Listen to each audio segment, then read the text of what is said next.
Time now for the voice of the land on the Big Play Network with your hosts, Kevin Arnold and Always Positive Jay.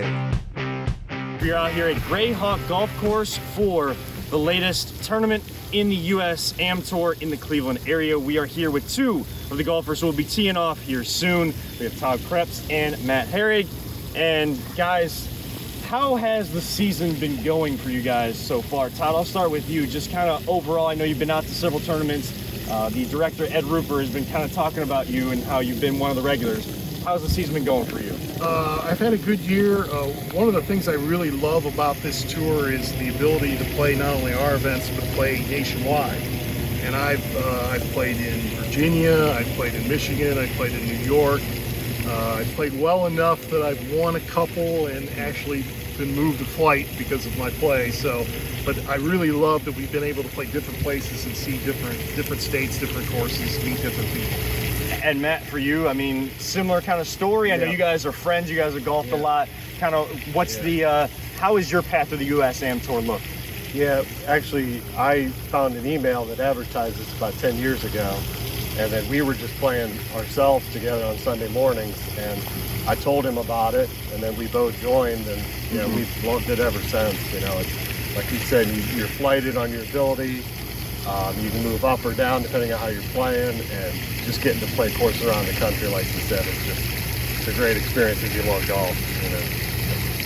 So, and he talked about the different places you've gotten to play. Yeah.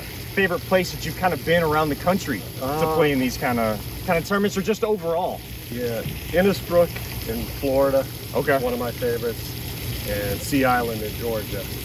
Those are two resorts that I really enjoyed. I'm sure a lot in the winter time too. Yeah.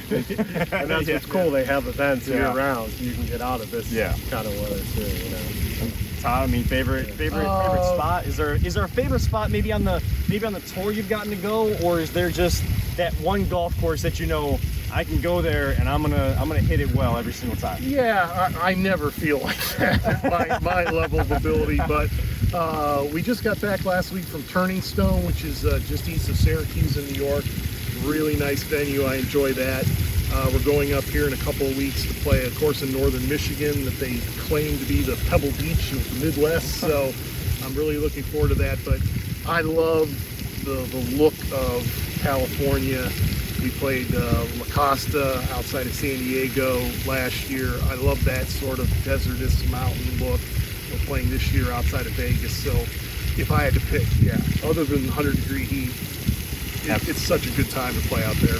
Now, before you guys get to tee off today, we had Ed on a few weeks back, kind of talking about the tour, getting everything set up, and he also kind of gave us some advice as novice golfers trying to take up the sport. What would you guys say, each of you, and we'll start with you, Todd, what is that biggest piece of advice as someone starting to try to take up the game, no matter what point of life they're trying to do that? Honestly, I think the first thing you need to do is learn the etiquette, how to come out and fit in with the rules. We play by the rules, but there's also the how do you act, how do you comport yourself, how do you conduct yourself. I think people need to learn that. But then beyond that, don't worry so much about whether you're a guy who shoots in the 70s or shoots 100. We've got guys who shoot par and guys who can't break 100. You're welcome, but you need to know how to conduct yourself. That's the biggest advice I would give to anyone. We recently had a guy on it talk about fishing. He goes, if you want to learn how to fishing, the best thing to do is just go out and do it. Just like Nike, just do it. Yeah. And Matt, would you say like the etiquette or just kind of getting out there and doing it would be the biggest piece of advice, or what worked for you when you started picking up the game? When I started, that was, like he said, I just got out there and did it. But if I had to do over, I would maybe do that a couple times, and if I liked it, especially nowadays, would get into a lesson plan or something if you really want to get better, because that's the best way, I think, and that's what you see with all the young kids doing that nowadays. Yeah. So, but you don't have to, like he's saying, whatever your ability is, that's what's great about this. You can still come out and play, have a good time. If your score doesn't really matter. It's about having a good time out here.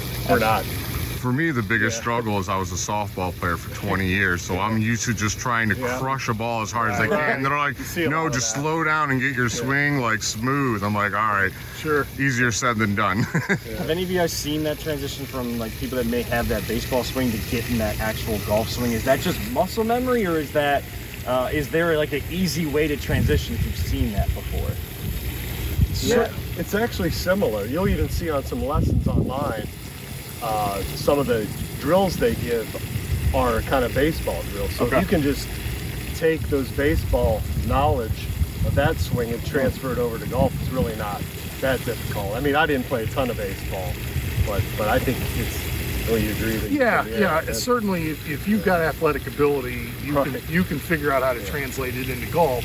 It's just a matter of, it's all about transferring your weight properly and how to properly use your hands and your body. Speaking of which, Santonio Holmes played in one of our tournaments in Columbus. Oh, really? Oh, wow. I don't know if we I'm can a drop huge his fan. name or not. Hey, I mean, he went to Ohio State, so he gets a little bit of credit. We can talk Ohio State. I know Jay just did a Ohio State special last week, so we're okay with putting Santonio Holmes. Now that he's not hurting the Browns all the time. So He seemed to enjoy himself. I didn't do anything more than just introduce myself and welcome to the tour.